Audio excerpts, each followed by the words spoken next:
Přátelé a kamarádi, mé jméno je Tomáš Řezníček a vítám vás na Řehenickém dvorku. Nyní vám ukážu, jak to tady vypadá a jak celá akce bude probíhat.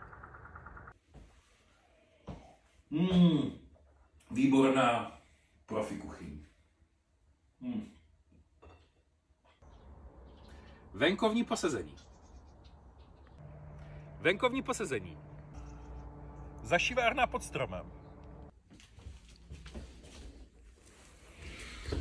Když budete chtít, tak můžete spát i v tiny houseu a nech mě dospat, já mám ještě noc. Ohniště a glampingové stany. Tipy na oheň a sdílecí kruhy. Luxusní prosklená juta s francouzskýma oknama, gaučem a krbem. Jo, děkuju. A mimochodem tady máme 2 krásné záchody, ale to už zvládnu sám. Ahoj.